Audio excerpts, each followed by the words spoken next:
Hello aviators, welcome to Aviation Education. So today we are starting with the first chapter of air navigation, which is the solar system. So in the solar system, humans live on the earth and one earth's year is 365 days, 5 hours, 48 minutes and 45 seconds. So it is not exactly 365 days. And what is a year? So a year is a time taken for a planet to complete one revolution around the sun. After that, we have two angles which we need to remember. The first is the 66.5 degrees and the second is the 23.5 degrees. So 66.5 degrees is the angle between the Earth's spin axis and Earth's orbit. And the 23.5 degrees is the inclination angle, which is also called the obliquity of ecliptic, and it is the inclination of orbit of the earth to the celestial equator, as you can see in the image. So the earth rotates around its own axis and that creates the day and night, and earth also revolves around the sun, and one revolution is called a year. And we have a tilt of the earth's axis as we saw earlier, which is 23.5 degrees, and that creates the seasons on the earth. And next we have one fact, which is all the heavenly bodies rises in the east, and we can remember it as like on the earth, the sun is the heavenly body and sun rises in the east. So next we have the Kepler's law of planetary motion. So the first law says that all the planets make an elliptical orbit with sun on one of its foci. So as you can see in the image that the Earth's orbit is elliptical and sun is on one of its foci. And the second law says that a line vector joining planets and sun sweeps equal area in equal time. So again in the image you can see that area 1 and area 2 are equal, and they are swept in equal time, which is 1 month. After that we have a statement that whenever the sun is closest to the earth is fastest, and whenever the sun is farthest to the earth is slowest. So this happens because of the sun's gravity. The sun's gravity on earth is low when it is far, so earth is slow, and when it is close, the sun is close to the earth is faster because the gravity is more. So now we will see the seasonal variations. So the first one is the perihelion, and perihelion is when the sun is closest to the earth and it happens on the 3rd of January. The second is the aphelion, and aphelion is when the sun is farthest to the earth and it happens on the 3rd of July. After that we have equinox. So equinox basically means when the day and night time is equal, and it happens on when the sun is at the equator. So we have two equinox. The first is spring equinox, which happens on the 21st of March, and autumn equinox, which happens on the 23rd of September.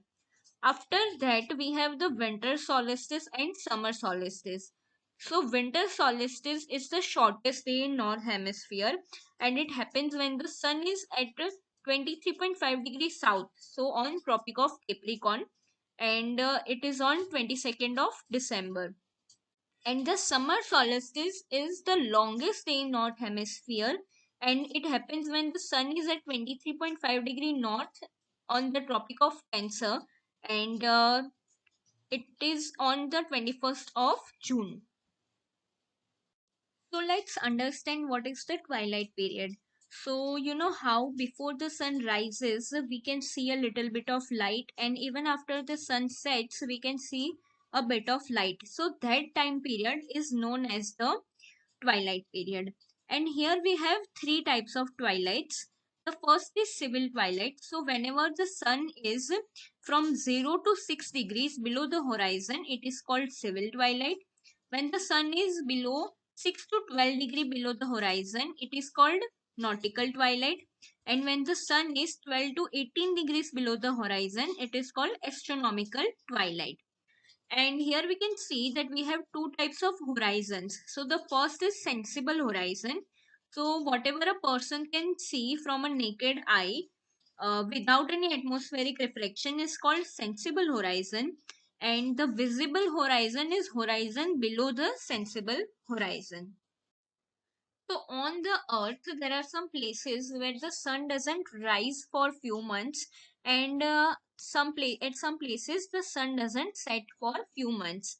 So for that we have symbols in aviation. So the first symbol you can see here is a solid black square, and it is for when sun does not rise in the winter and it is above 66.5 66.6 degrees north and below the 66.6 degrees south. After that, we have a solid white square, and it is for sun does not set in the summer, and that is above 64.5 degrees north and below 64.5 degrees south. After that, the third symbol is shaded lines of black, which represent that sun does not go below 6 degree horizon in summer, and there is continuous twilight. And it happens above the 60 degree north and below the 60 degree south. So now let's see some information about the moon that we need to learn. So the moon does not emit its own light, and it shines because of the sun's reflection. And depending upon the position of the earth, the sun and the moon, the varying amount of lunar surface appears to be illuminated. So from earth, different surfaces are illuminated and seen, and one revolution of the moon around the earth is called synodic period, and it is of 29 and half days. And because of the direction of earth's rotation and the moon's revolution is same, so there is one day in a month where there is no moon set and one day when there is no moon rise. After that we can see that the growing and the shrinking of the moon has names to it which we need to remember. So whenever the moon is growing, it is called waxing, and whenever it is shrinking, it is called waning. And when we can see a moon which is in a swollen shape, it is called gibbous. And whenever we see a moon which is in a curve shape, it is called crescent. And every day moon rises and sets 50 minutes late. So this happens because of the same reason, that the direction of the earth's rotation and the moon's revolution is same. So to catch up with moon, the earth has to rotate 50 minutes more, and every day moon rises 50 minutes late. So let's see the next topic, which is day. The definition of day is the time taken for the sun's appearance over a longitude and the next transit over the same longitude. And let's take an example of 060 degrees east. So whenever the sun is exactly above 060 degrees, and whenever the earth is rotated fully, and after that the sun comes second time above the 060 degree east, it is called as one day.